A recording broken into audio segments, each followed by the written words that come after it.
忙しい忙しい。見てわからんか？鶴見区の安全を確認するためのパトロールやん。夜は自宅の警備、昼間は鶴見区のパトロール。休みも暇あらへん。ここはブラック企業や。そうや、ボール持ってパトロール行っててん。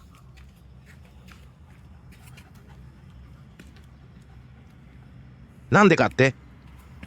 お前には教えたらへん。